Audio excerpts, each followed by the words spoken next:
Skinny Hardaway Southern T back with another EP. And y'all do your boy a favor, y'all smash that like button for the boy. Bring the roll on in. Greatly appreciate you sliding through. I'm about to go and get right into it. I had to go and go live and do this piece because if I didn't go ahead and do it right now, it wasn't gonna get done today. But if y'all could do your boy a favor, smash that like button for your boy. We about to have us a little boxing conversation. Shout out my guy, Demi, man. Appreciate you sliding through this thing, Demi, man. Shout out my guy, Big Tex. What's good, Big Tex? I know I normally don't go on at this time. I know it's other people on at this time. You know what I mean? But I got to go ahead and get in where I fit in, get this topic out. Because if I don't, I probably ain't going to do it today. What's good, brother? Do appreciate you sliding through this time. What's good, Demi, man? TWT.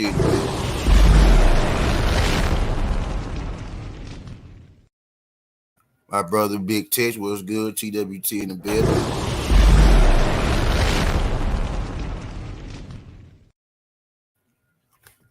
Brother Just Do was good. We like sliding through this thing. TWT in the bed.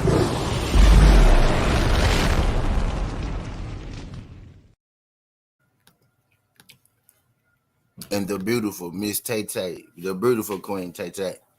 My YouTube wife Tay Tay MMA was good. Appreciate you sliding through this, young baby.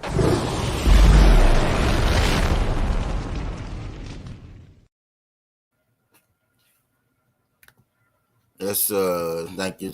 We about to get into it. Today I want to hit on a couple of subjects. About to bring up this camera. We about to hit on a couple of subjects today. I want to speak on a comment made by Chris Eubank Jr. Also to announce that Janibek, Janibek, the 160-pound WBO champion, Janibek, the guy that got Demetrius Andrade, 160-pound title since Demetrius Andrade vacated the strap. Janibek Akinole. Janibek Akinole, I think that's his name. Akinole. I'm pretty sure I'm butchering his name, but y'all know who I'm talking about. Janibek. Janibek has been mandated to fight Denzel Bentley. I'm about to bring up these guys' pictures so you guys can see them.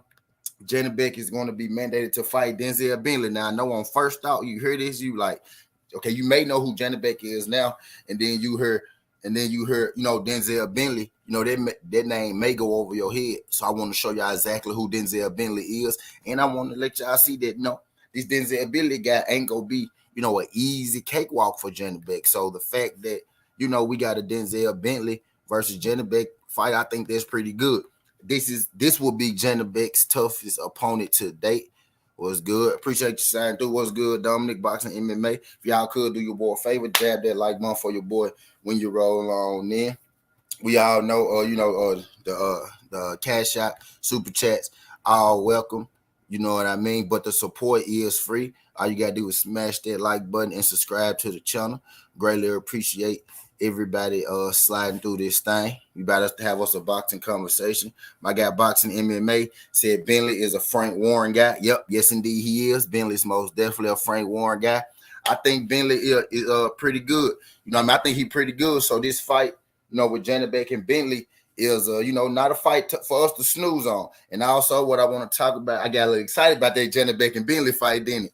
And also appreciate you, Dominic. Shout out my guy Dominic. And also we go hit on a little bit Brandon Figuroa and his arrest. You know what I mean? What this means for him in his near future. You know what I mean? Normally I wouldn't talk about this stuff, but I brought this up, and I'm open with Figuroa, but I'm open with Figuroa in a different kind of way, right? Because most times I've seen it, and I'm gonna be specific with this, right? I've seen like when some fighters, Adrian Broner and Jamal Charlo, and I'm gonna use these two for a reason. I'm gonna use Adrian Broner and Jamal Charlo for a reason because I'm talking to certain people right here, and this conversation ain't for everybody now. And I know it's other, ethnicity group, and it's other, colorism groups that talk about Jamal and Adrian Broner, but I specifically want to talk to our people, right?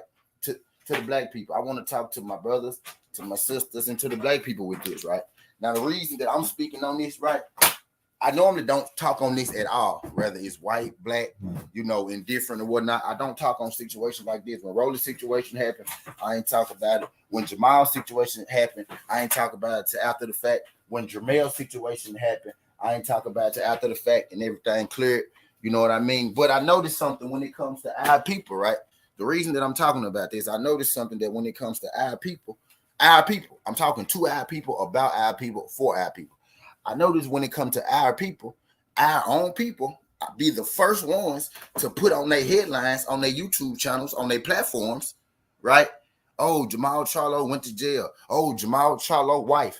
Oh, Adrian Broner got caught punching somebody. Oh, Adrian Broner made a sex tape. Oh, Adrian Broner missed weight. Oh, you know what I mean? Like, our people are the first people to do that to our people, right?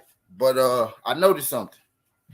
So Brandon Figuroa, you know what I mean, got arrested for drunk driving. And I don't see you saying people, and I'm talking to our people. I'm talking to, the brothers, the sisters, and all that. I didn't see you guys, headline your pages with Brandon Figuroa. Every time Adrian Broner do something bad, right? Not when he do something good, but every time Adrian Broner do something bad, I see you headline your whole page. You change your whole day. You give Adrian Broner and you give Jamal Charlo them whole days to talk about it. You have a whole segment. You'll go in there. You'll just clown on them. You'll go in there. You'll just talk about him. You'll go in on him. You'll talk about everything that he don't do right, everything that he ever done bad in his life. You know what I mean? But, in this situation, right, when it's somebody else, right, they don't look like Adrian Broner, or they don't look like Jamal Charlo. What's good, Skills? I'm in here frying these niggas. Literally, now, and I mean niggas literally, because that's what I'm talking to. You know what I mean?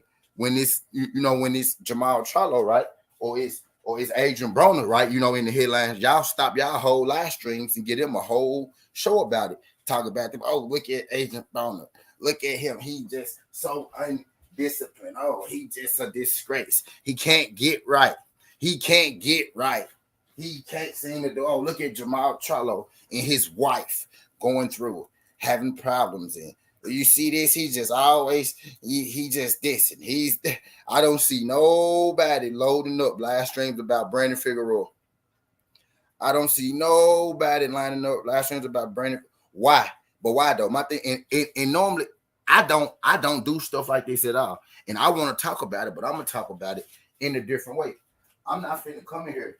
I'm not finna come on here and rag on Brandon Figueroa. I'm just gonna let y'all know that he got arrested. I'm coming in here to rag on you people who haven't ragged on Brandon Figueroa, who would have already ragged on Charlo or already ragged on Adrian Broner, right? So what is it about Charlo, right? And you supposed to be his brother, or you supposed to be his sister, right? So what is it about Charlo that make you want to give him a headline every time he do something negative? What is it about Adrian Broner that make you want to give him a headline every time? Skills, what's good, Skills? TWT in the building. Shout out my guy Skills. I'm dropping the flames for all my TWT.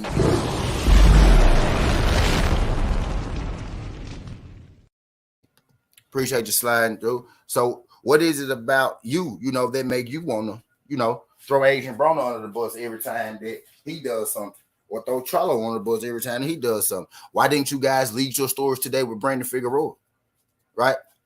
Why wasn't that in the league? I didn't even see them guys put it in the news clip. You ain't even halfway. You know what I mean? You ain't even halfway talk about it. You ain't even halfway talk about it. You ain't even fake talk about it. You know what I mean? It probably never came across, these guys front desk. Oh, because is it not the fact that the principle in, these boxers need to be disciplined? Or is it the fact that that Adrian Broner really is that nigga? Or that Jamal Charlo really is that nigga? And that when you talk about them, it's going to bring people to your platform. Oh, or are you not trying to alienate, your Mexican fan base? It's cool for you to pile up and jump on your brother, right? And start his headline, right? But you ain't gonna do that when it's, somebody of a different race. You ain't gonna do that when it alienates your UK fan base. You ain't gonna do that when it alienates your Mexican fan base. But you will come over here and you will talk shit about your brother. You alienate them black people. And y'all fucking coon ass niggas be writing the chat with them folks, doing that same fucking coon ass shit. Y'all need to be telling these niggas who sit there and throw parties on Adrian Broner, who sit there and throw parties on Jamal Charlo. Y'all niggas be in their chats and shit, sucking their dicks and shit. Y'all need to be telling them what happened to Brandon Figueroa today and tell them to lead that shit with Brandon Figueroa. I'm exposing you niggas in these YouTube streets because I see you niggas. I see what you niggas on. It's cool. It brings you likes, clicks, and views to talk about Adrian Broner. You're not doing it because it's the right thing to do. Oh, well, look, he on this now. You doing it because you want to rag on Adrian Broner. You doing it because you know that's gonna get people through the door. You know what I mean? Just like y'all talked about Earl Spence. Y'all rag on Earl. Oh, he got to do better. He need to do this. He need to do that. I don't see no fucking Brandon Figueroa headlines here. Motherfucker, Earl Spence got drunk and had an accident. You motherfuckers talked about that shit 2.5 years. You know what I mean? And me, I'm consistent with it. I'm not talking about him good, bad, or indifferent. I really don't talk about, people's personal life. I stay out of shit like that. That ain't what I'm here for. This is a sports page, so I talk about sports. But right now, before I even get into the boxing, I wanna address you. Put Jamal Charlo business out there, people. Put Adrian Broner business out there, people. You know what I mean? So why y'all so quick? Why y'all so quick to jump down Adrian Broner's throat? Why y'all so quick to throw Adrian Broner and Jamal Charlo name in the headline, but y'all don't keep that same energy for everybody? Because it's cool for you to put your tap dancing shoes on and talk bad about a brother, right? Because you gonna have all them other different ethnicities and races down there, playing the monkey game with you and shit like that. And y'all just be up there spinning around, performing for them. I want to see why I don't see Brandon Figueroa on you niggas' page, bro. Why I don't see Brandon Figueroa on you niggas' page? Huh? Why I don't see it? Adrian Broner could wake up right now. Go to jail for a DUI. It'll be breaking news. Niggas will stop everything they doing throughout their day right now to go start a live stream to talk about Adrian Broner and what he did. You know what I mean? Niggas will get them motherfucking beer, goddamn popcorn, cookies, candy, chips, all that shit for you to come talk about motherfucking Adrian Broner and Jamal Charlo. But folks don't keep that consistent. Why it's so easy? Why? My thing is, how is it so easy for you to do that? And why ain't you saying nothing about Brandon Figueroa? You niggas real selective. You niggas real selective on y'all call outs. You know what I mean? You guys be real selective on who you call out. You guys be real selective on that undisciplined word. You know what I mean? Is Brandon Figueroa undisciplined now? Have y'all seen anybody real quick? Have y'all seen anybody on YouTube talk about Brandon Figueroa? And I'm talking to my people. I know I'm losing y'all in here. Because this ain't the shit that y'all want to hear or see. I know I'm losing y'all. My guy Skill said your color will get you a pass or have them on your head. Fast skills every time. My thing is the selective outrage. So everybody that I see, right? Everybody that I seen breeze right over the fact of this Brandon Figueroa thing, as I do all the time, right? I ain't got no problem with it. I breeze over it, shit like that all the time because that ain't what I'm here for. I'm not here to put these people's smut and business out in the world. If it got something to do with boxing, then hell yeah, I'm putting it out. But I'm not here to put their personal business. Like, I don't care if Jamal Charlo's wife go to jail, or I don't care if Jamal Charlo go to jail, or I don't care if somebody tried to hack Jamal Charlo card and he made a scene and tried to get his fucking card back. I don't care about shit like that. But I found out about shit like that because people reported it to me. So my thing is, where are these same people at that's not reporting on this Brandon Figueroa thing? That's my thing. And I don't got nothing bad to say, about Brandon Figueroa because, it's his life. He know he can't do that. He understand what he did. Nobody got hurt. You know what I mean? So it is what it is. You got to take care of your business the way you take care of your business. I get that. I don't got nothing to say about it. But my thing is, I know people. I know people who will have a lot to say about it. I know people who will have a lot to say about it if it was a guy like Jamal Charlo or a guy like Adrian Broner. I just want y'all to pay attention now. Now y'all see, ain't nobody saying nothing about B-Fig. When Adrian Broner, right? Or my fact, let's use Jamal Charlo because that's the most recent one, right? When Jamal Charlo and his wife went to jail, how many people y'all saw make videos about that? It ain't number 6 people in here, so I'm just talking to my folks right now. I like this little crowd too. I know it ain't a bunch of fake, bullshit going on in here. A bunch of sometimes motherfuckers and shit like that. Shout out y'all 6 people. So how many times did y'all 6 people see Jamal Charlo and his wife business on YouTube? How many different people did you see talk about that? Just don't tell me who. Don't tell me who, right? Because I really already know who. Because I know exactly who I'm talking to. As I do this. But y'all tell me, how many people did you see, make a video about Jamal Charlo and his wife incident and all that shit? It was more than enough people, right? It was more than enough people. When Adrian Broner pulled out of his fight, two-part question. When Adrian Broner fight got made, how many people did you see talk about it? Not many, right? But when Adrian Broner pulled out of his fight, so when Adrian Broner pulled out of his fight, when Jamal Charlo and his wife went to jail, Dominic, and that's the answer I'm looking for, Dominic. Shout out to my guy, Dominic. I'm about the flames one time for my guy, Dominic. Dominic, that's exactly the answer I'm looking for, right?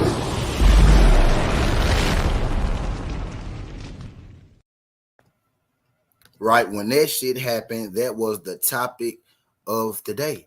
It was the topic on YouTube. It was the topic of the week. It was the topic of the week when that I literally could not believe how many Adrian Broner videos, Adrian Broner pulling out of the fight videos I saw in comparison to the Adrian Broner has a fight scheduled video that dropped. You know what I mean? So if Adrian Broner going to jail for a DUI, if Adrian Broner making a sex tape, if Jamal Charlo going to jail is headline news, why ain't the same guys making Brandon Figueroa, going to jail headline news? And I'm not asking nobody to throw nobody under the bus.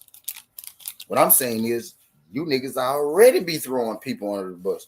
Now, what I'm trying to get to the bottom of, and what I'm trying to get an understanding of is, why do you choose to throw Adrian Broner and Jamal under the bus, but nobody else when they do things like this? That's my thing. Why are people so quick to drum up a thumbnail for Adrian Broner, but not for Brandon Figueroa? And I'm talking about certain people. Hold on, man.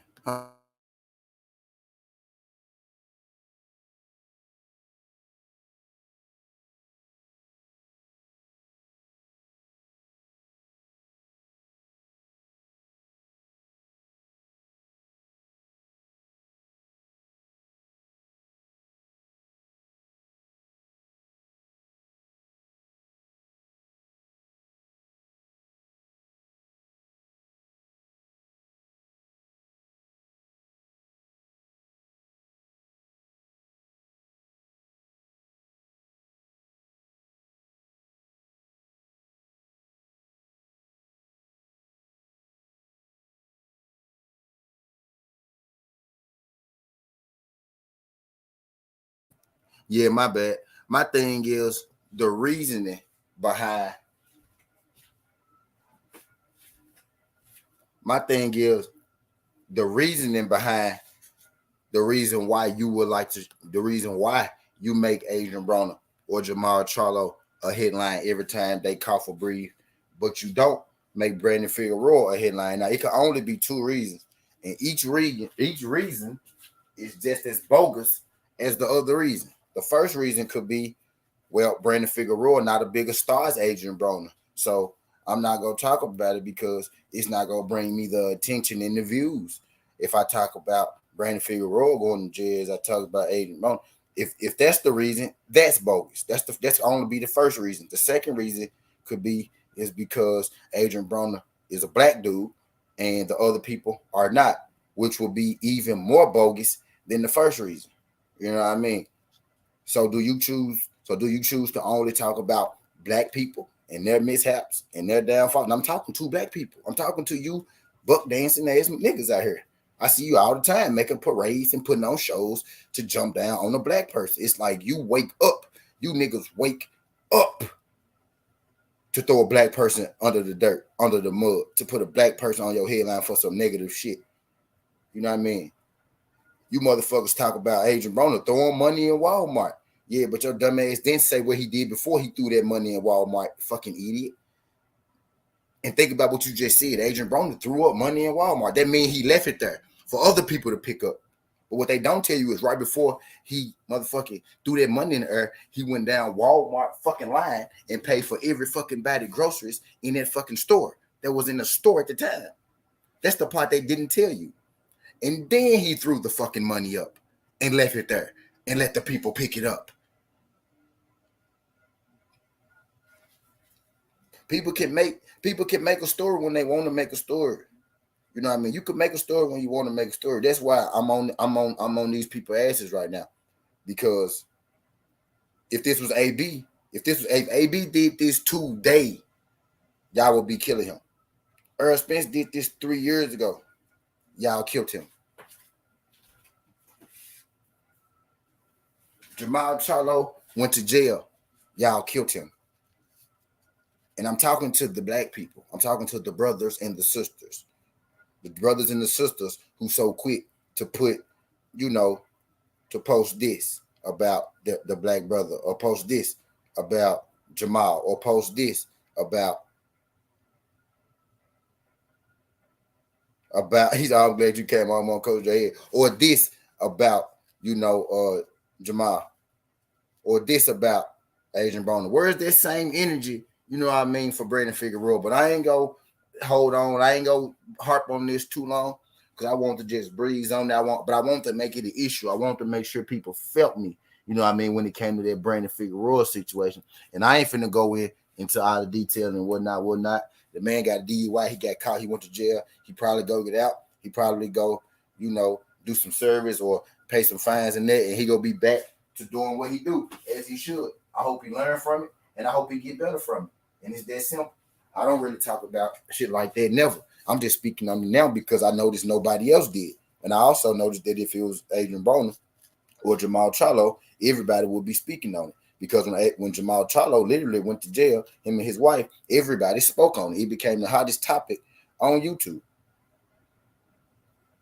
It became the hottest topic on YouTube. You know what I mean?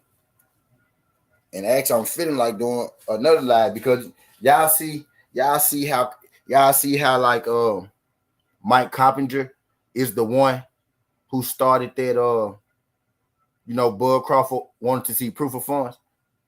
Like literally, Mike Coppinger said that Bud Crawford wanted to see proof of funds. And now you got Team Bud out here trying to debunk. Now you got Team Bud out here trying to debunk the fact that Bud wanted to see proof of funds. Well, didn't Mike Coppinger say Bud is the one want to see proof of funds? You know what I mean? But I think I'm gonna say that for another. I think I'm gonna say that for another EP. I'm gonna say that for another EP. You know what I mean? I'm gonna say that for another EP. But Janibek-Bentley was ordered, you know what I mean, by the WBO. This would be Janibek Amanuli's first. Now this would be his second title defense. He just defended his title, you know what I mean, not too long ago. Now he got to defend. I'm not sure if he just won. I'm not sure if he had a fight after Dingham, but I know he beat that Dingham guy for the strap, right?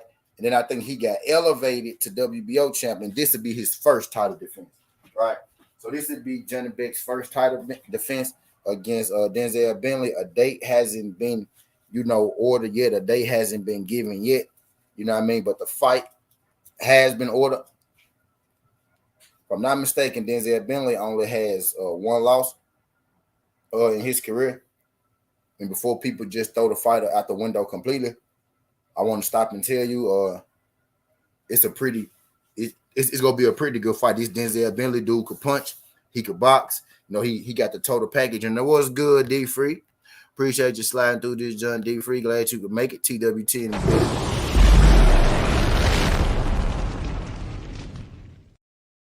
Demetrius Bright, what's good, King?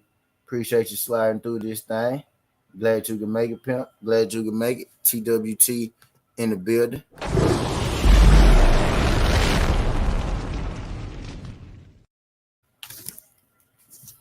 Appreciate you sliding through this thing here. But let me get Denzel Bentley up here so y'all could put a name to a face. Janibek-Bentley Brandon Jack Amanuli has just been ordered to face Denzel Bentley. I'm almost certain that they ain't updated the matchups just yet because the fight isn't set yet. Oh, actually it is. It's already up here. The fight is set. It's gonna be at the Palms Casino Resort in Las Vegas. They don't have a date on it just yet, but it is up here. Matter of fact, let me show y'all. So y'all can put a name to a face. They changed it. So y'all can put a name to a face, Denzel Bentley and Jenny Beck. His name is Alam Kanuli. Jenny Beck, Alam Kanuli. Denzel Bentley, 17-1-1, 14 KOs, 27 years old. Has been scheduled to fight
my bad. That joint just keep me out.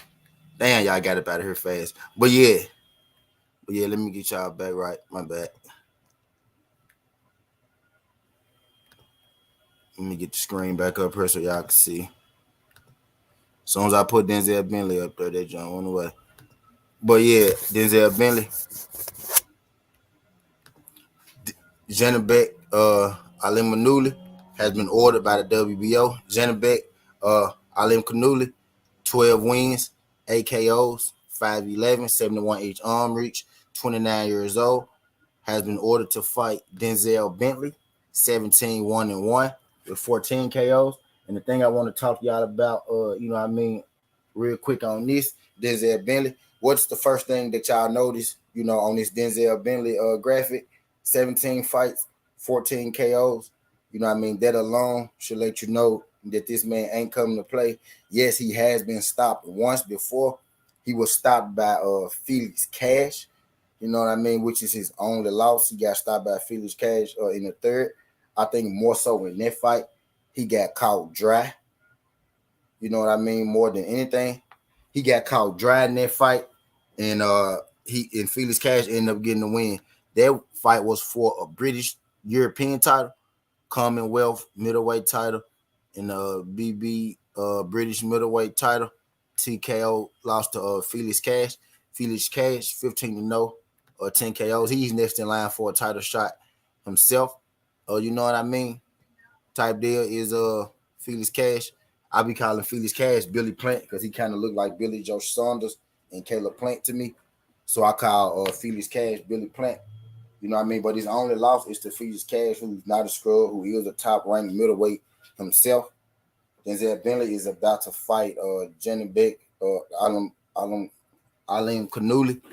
You know what I mean? The fight, I just want us to be on the lookout for that because this is going to be a better fight than most people think. Janibek-Bentley and Janibek Alim Kanuli, you know what I mean, has been ordered to fight by the WBO. This not going to be an easy fight for Janibek either. So when this junk hit the docket, don't just, breeze over it thinking that, oh, they just putting him in there with a scrub. They putting Janibek in there with a scrub, you know what I mean, to pad his record. The Denzel dude is not a scrub, but this is going to be a nice little fight for, you know what I mean, Janibek. The 160-pound division looks like it's about to, crank up just a little bit. You know what I mean? But, yep, there's Janibek and Janibek-Bentley. What's good, Monica? Appreciate you sliding through. Hold on.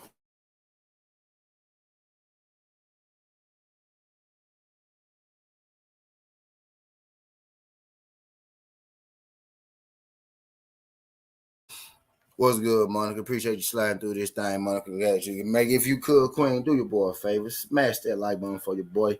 When you roll in, we in this thing having us a boxing conversation. I'm going to do another live stream after this because I want to talk about something that Mike Coppinger said.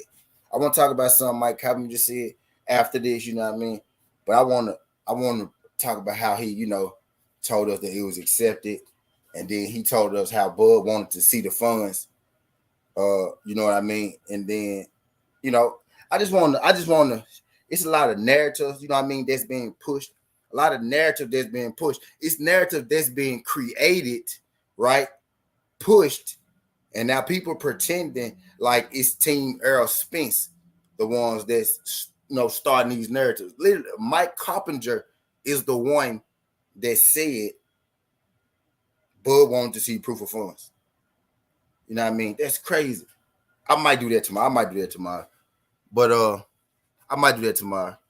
But the last thing I want to hit on this joint is right. Some comments made by Chris Eubank Jr. Chris Eubank Jr. He said something. It kind of went in one ear and then out the other. I heard him say it at the press conference, right?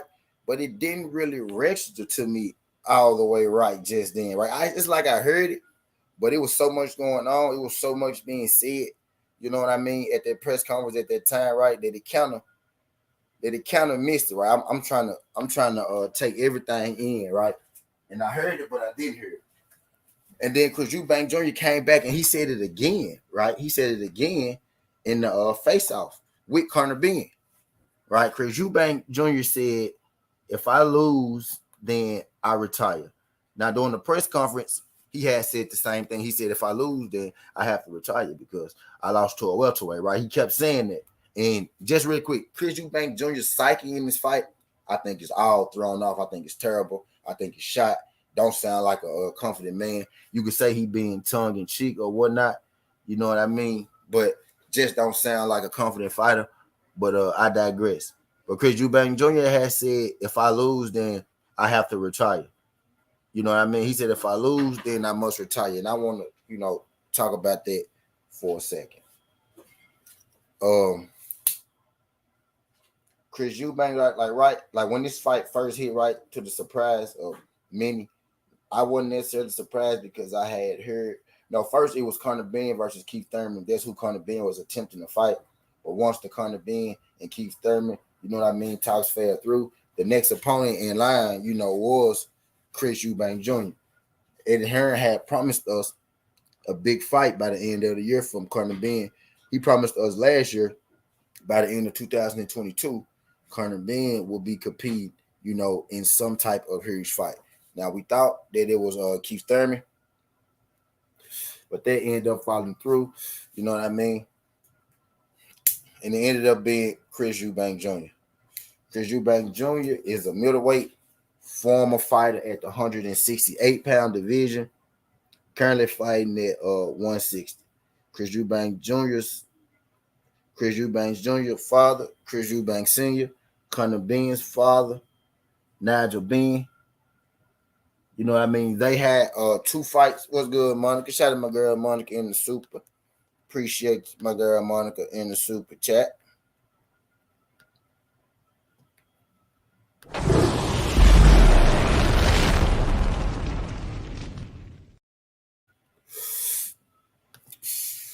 Appreciate you sliding through this thing, Monica. But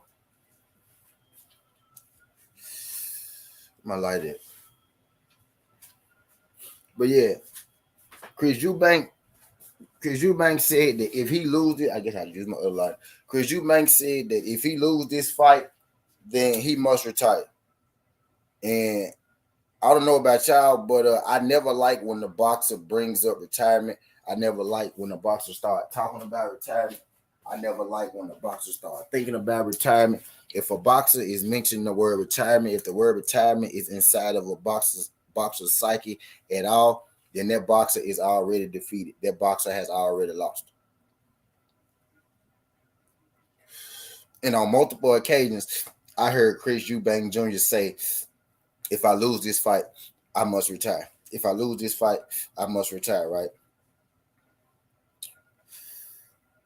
So my thing is Chris Eubank Jr. On top of him already saying that, oh, I don't need to be, 100% for this fight. His father out here, running him. He can't make the weight campaign. The weight gonna be too much campaign. Kind of like he building in an excuse before the fight even go down. Is Chris Eubank Sr. Chris Eubank Sr. already out here building in the excuse, for Chris Eubank Jr. If he win, then you got Chris Eubank Jr. Speaking out publicly saying that his father ain't talked to him, for ever since this fight was announced. How he hoped that his father will come be in his corner and things like that. Chris Eubank's camp seems to be all over the place. Seems to be real unfocused right now. You know what I mean? Then you got Chris Eubank Jr. saying, oh, if I lose, then I must retire.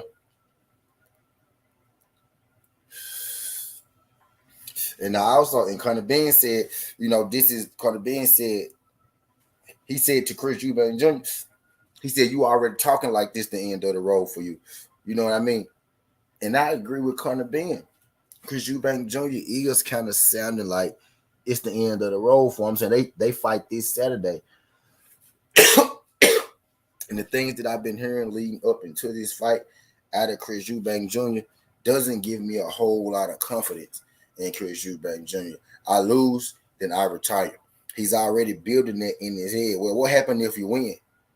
You know what I mean? What happened if you win? My thing with Chris Eubank Jr., I don't know whether he trying to play mind games with, Conor Ben, or, he trying to sell us the fight or whatnot. Is Chris Eubank Jr., but Chris Eubank Jr., in the build up, in the lead up to this fight with Conor Ben, his tone and his words hasn't, if I was a Chris Eubank fan, it hasn't given me the most confidence in him in this fight. You know what I mean?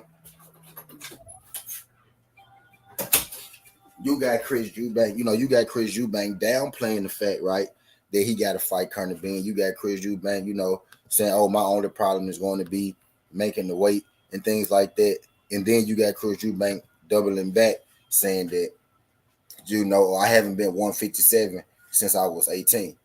You know what I mean? So if you would listen to Chris Eubank talk, at one point, the weight's not an issue. But you listen to him talk on another point, the weight is an issue.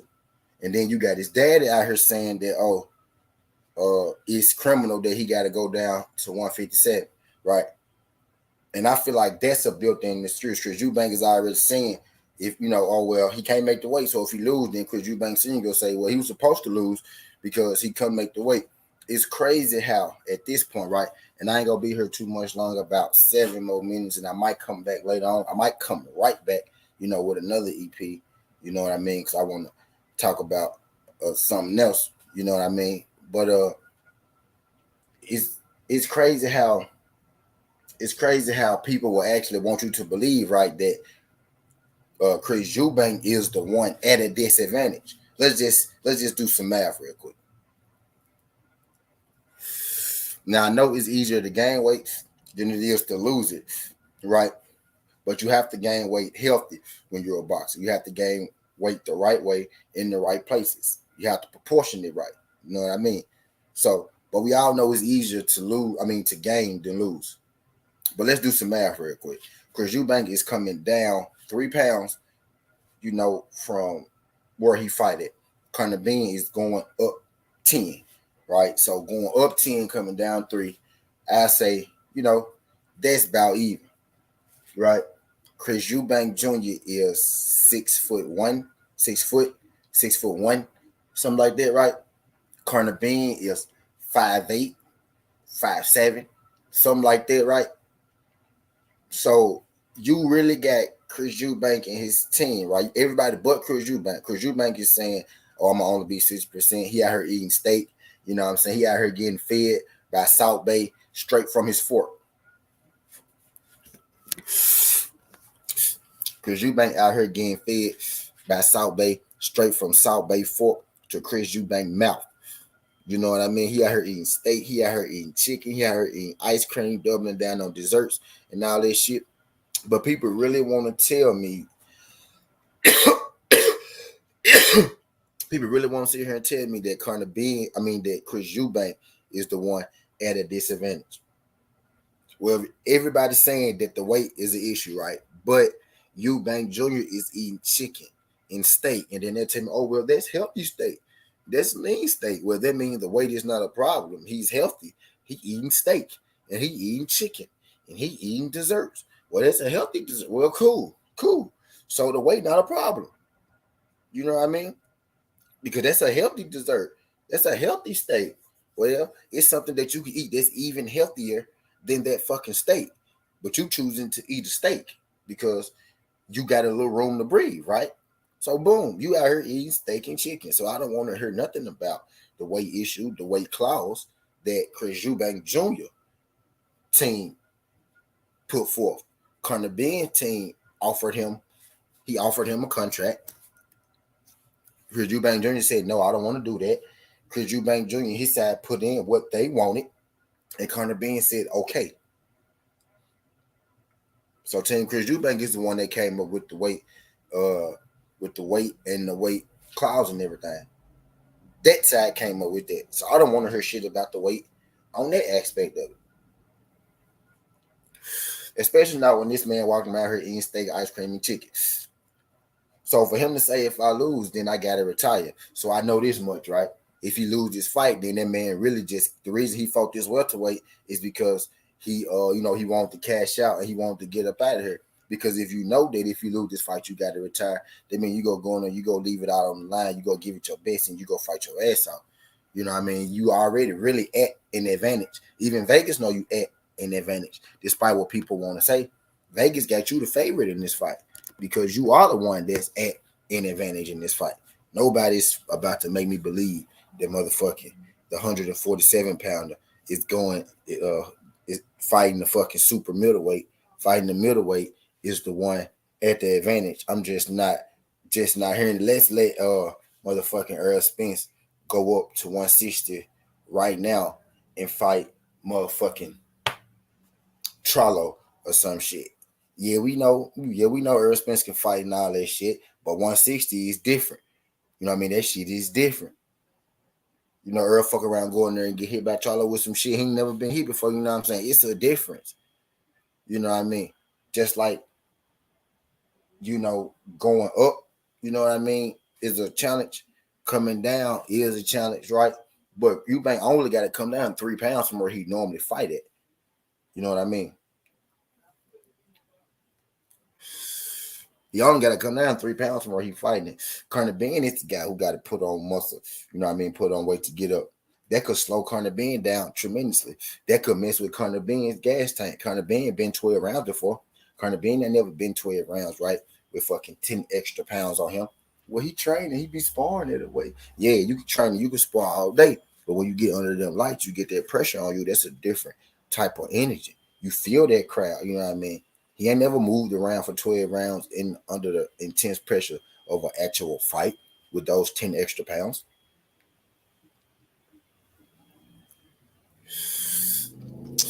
You know what I mean? Chris Eubank Jr. got to come down 3 pounds. You know what I mean?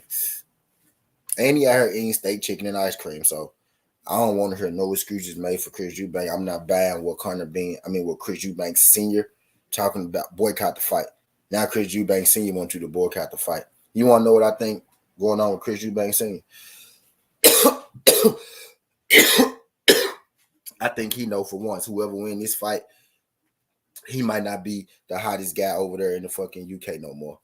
You know what I mean? He been the best Eubank for a long time. He been, the best guy, outside of the heavyweights, you know what I mean, for a long time. He walk around, he probably the most well-known UK guy over there, right?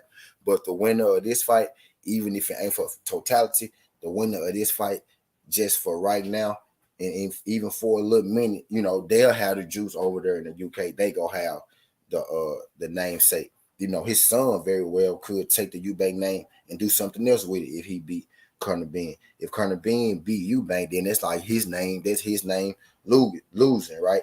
He won the first fight with Nigel Benn, and the second fight was a split draw, which most people think that Nigel Benn won, right? If Chris Eubank lose, then boom, none of Eubank name got a loss. But I ain't gonna keep you out here too long. Skin the huddle. I'm gonna get up out of here. Y'all can catch me on next one. I might do another one. I might do another one. Skin the Hardaway, Southern T. This ain't the past, this ain't the future, but just the present. That's how we rocking. And I'm out. Love.